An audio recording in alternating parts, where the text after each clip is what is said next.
Please note, we would like to make it very clear, we are totally against the form of discipline described in the articles and accounts being used on minors and non-consenting adults. Although some of these accounts are fictional, and others may be an exaggerated reality, none of them are too far from the truth of what really happened back in those days. If you are enjoying our stories, please do subscribe to this channel. We will be posting many more stories as time goes by. I always found that odd because when I was a kid, I never imagined my mum getting into trouble. In my mind, mums were always well behaved at school and home. That proves how illogical I could be at times because my vision didn't seem compatible with the oft-used phrase, if I would have spoken to my mother like that, I would have got what for.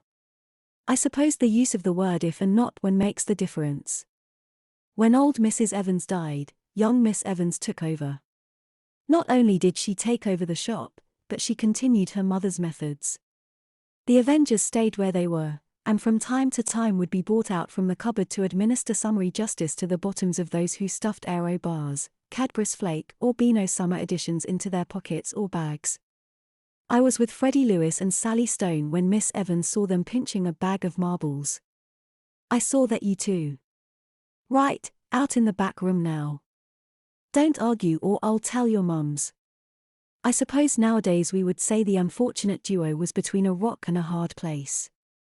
I knew that neither of them got spanked at home, but the mention of the word mum prompted a slow, heads hung low, walk towards the back room. I left the shop and waited outside. 10 minutes later out they came with the words, and you can tell your friends what will happen to them if I catch them nicking things from my shop, ringing in their ears. They looked sorry but not distressed, and of course told me that she really laid it on hard, but that they didn't cry. What did she use and how did you get it? I asked although I knew the answer. On the bottom with the slipper, replied Sally. Me first then Freddie. Had to bend over the back of her sofa. Did Freddie see your punishment? I asked with a hint of horror. Nah, when one was getting it, the other had to stand facing the wall. These were questions one just had to ask. I never saw the back room, not because I was a good boy, but because I never got caught. Let me explain that boast. I only stole once from that or any other shop, and of course, I had a good reason. We never had computer games and board games would somehow bore me. I became inventive and would make my own. I had a thing about competitions, soccer, rugby, you name it, I would have a special cup or tournament for it. I even had a weather cup. 16 cities from the Northern Hemisphere would compete against each other based on the daily weather reports in the newspaper. Athens 65 v Nice 64, Rome 67 v Munich 70. Munich will play Athens in the final. On one memorable occasion, London made the final against Paris, but lost by about 10 degrees. My games were simple but a little messy. I would make a list of at least 16 teams, sometimes as much as 512. After getting a special World Soccer book, and write them down on paper and then tear up pieces of paper, each with a number on it. These I would put into a brown paper bag, my version of the velvet bag used in FA Cup draws, and pull out the teams. Manchester United v Cardiff City, Liverpool v Dorking, I always wanted a giant killer in the competition.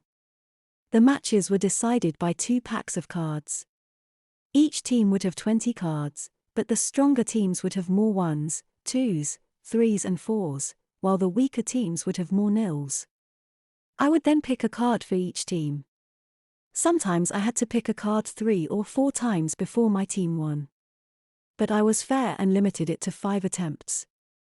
Manchester United 0 Cardiff City 7. That's better. It was such a competition that made me to resort to crime.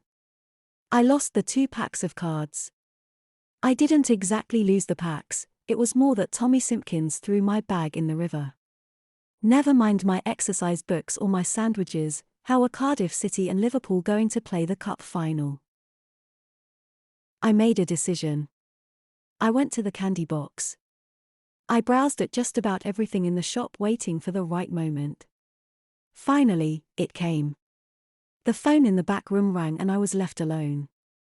Quick as a flash, I lifted a flap in the counter, stuffed 2 packs of cards into my pocket, and ran like mad, remembering to replace the flap. My team did win, but I lost. That event bothered me for months. I stood looking at the shop and the memories came flooding back. No point standing outside in the rain, I would go in and buy something for old time's sake. A woman in her 50s stood behind the counter and smiled when I walked in. "Can I help you, sir?" she asked. It was her. There was no mistake. No, just looking, thank you." I looked for the jars of gobstoppers, hard-boiled sweets that responsible adults warned you about, but there were no jars anymore, only display stands. "I am surprised this shop is still here," I said. She smiled. "Oh, been close to closing a few times, but managed to stay open." "Have you been here before?" I told her who I was and how long ago it had been. She looked thoughtful, then a look of recognition came over her face. "I remember you. You're Mrs. Wilkins' little boy, only you're not so little anymore." Again she smiled. 30 years older and still attractive. I appreciated her good looks then, and I appreciate them even more now. I had to ask. "Do you still have the Avengers?" She burst into laughter. "Oh, bless my soul, the Avengers. Yes, I still have them somewhere, but of course I never use them now." I could tell that as she was looking at me, she was processing a picture of me 30 years ago, bottomed over her sofa. I felt a little embarrassed. "I can't recall ever using them on you though." She had run the picture through her memory and came up no matches found. It should have been different, and I always wished it had been. No, I was never caught. Oops. That gives the game away. Once more she laughed. "Why, you little devil. Bit too late now though." Was it? We started talking and she asked if I would like to come back after the shop closed for a cup of coffee and a talk about old times. I thanked her and said I would. I had never seen the back room before, and as I sat on the sofa, I wondered if it was the same one that Freddie and Sally had bent over all those years ago. I wondered where they were now, and if they still remembered the incident. Maybe they just shrugged the whole thing off as one of those childhood escapades. I took the coffee and thanked her. It seems that Freddie was now an accountant and Sally was in advertising and chairperson of the local Single Parents Association. Her teenager daughter was delightful and sometimes helped in the shop. Mr. Williams, our old headmaster, was found hanged in his cell in the special protection wing. I guess the rumors were true, but no one ever listened. Perhaps they're not listening now. Perhaps they do listen though, and perhaps they act. Others listen, and act. They are in a position to do so, often without consequence. We continued our talk about things long ago, when friends only had chicken pox or mumps. The days when each day, when one thinks about it, were more or less the same. Constant, predictable. But maybe I was lucky. Maybe I was protected from so many things that in my day were not mentioned but now are all too familiar. Coffee turned into an invite to stay for dinner. Dinner, or rather the after-dinner brandy and old records, gave me the chance to mention the deck of cards.